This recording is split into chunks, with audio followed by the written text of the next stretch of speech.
Imagine this. You're Lewis Hamilton. 7 world titles, 105 wins, hundreds of podiums. You've conquered the sport twice over, first with McLaren, then with Mercedes in one of the most dominant eras Formula One has ever seen. And now, you're wearing Ferrari red.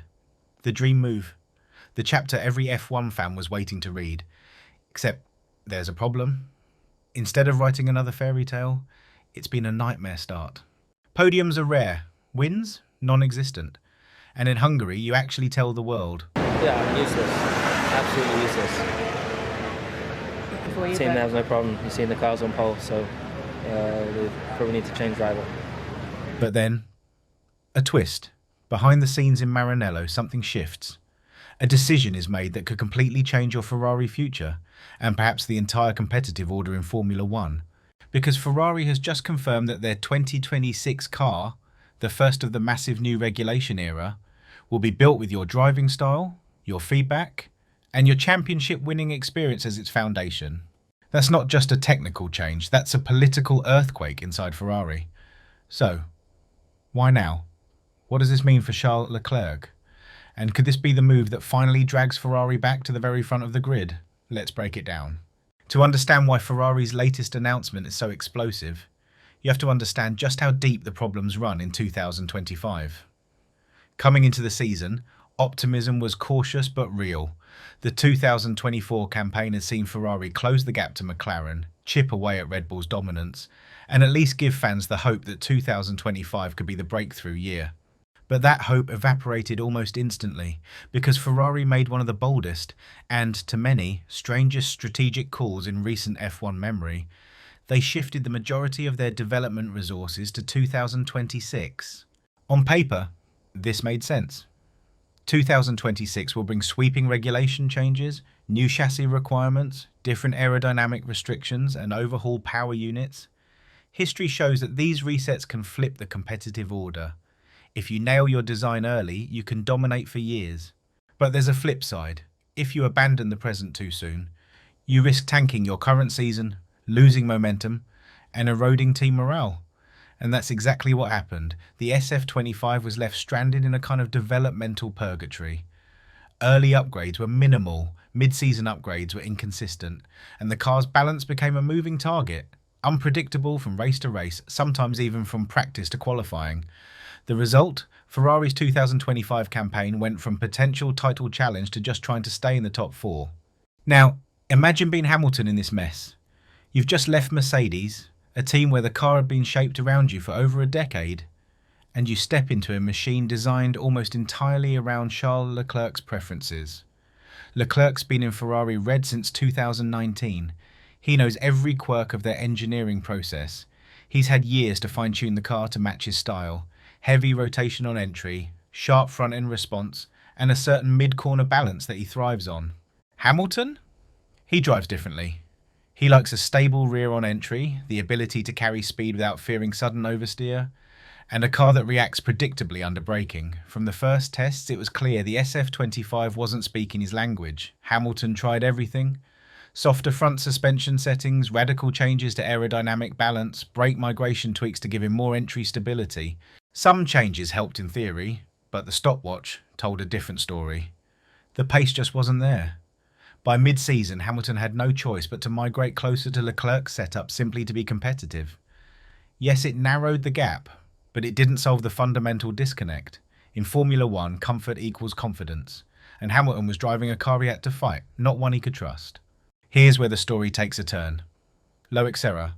If you followed F1 closely, you know the name. At Mercedes, Serra was instrumental in their decade-long dominance, leading chassis performance development and understanding the subtle relationship between aerodynamics, suspension geometry, and tyre behaviour.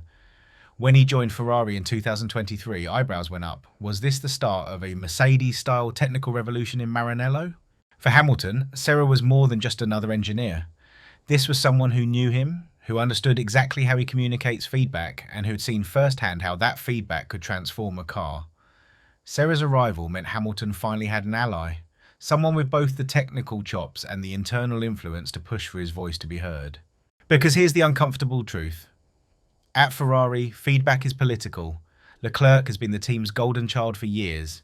He's quick, marketable, and deeply embedded in the culture. Naturally, the team listens to him, but there's a danger in listening to one voice too much. When a car is developed entirely around a single driving style, you risk locking yourself into a narrow performance window. Sky F1's Simon Lazenby warns that if Ferrari keeps ignoring Hamilton's insights, they could find themselves stuck in an endless loop, making the same changes, solving the same problems, and never truly moving forward.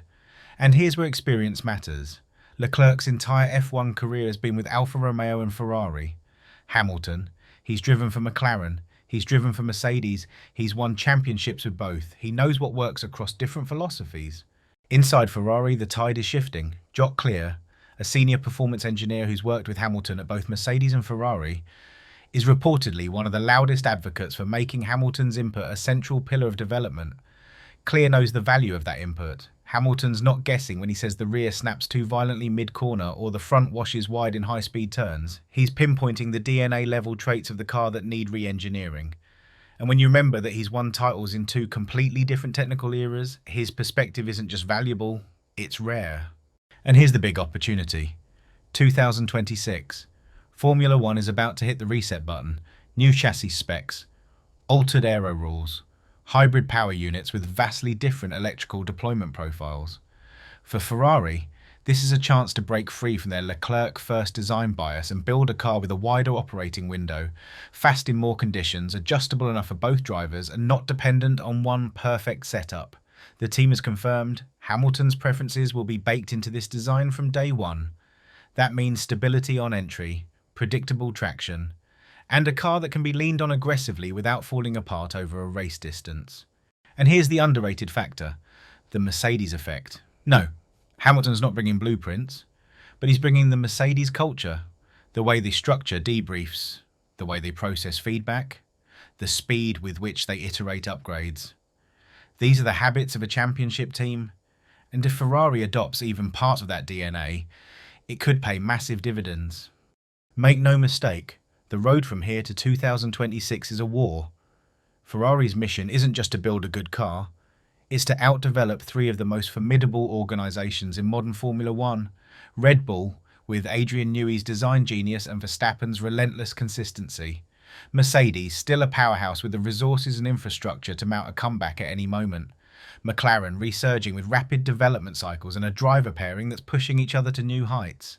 This isn't a fight you can win with half measures. Ferrari must master every detail: aerodynamic efficiency, power unit reliability, tyre degradation, and yes, driver comfort. And here's the twist.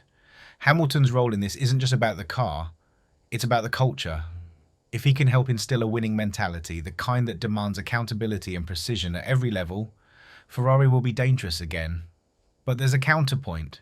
If Ferrari mishandles this and 2026 starts badly, the pressure will be suffocating. The Italian press will turn. The questions about whether Hamilton's move was a mistake will return, and the team will be fighting two battles. One on track and one in the headlines. The reward, if they get it right? Monumental. Imagine the scene. Hamilton, at 41 years old, winning in Ferrari Red, breaking the longest championship drought in F1 history.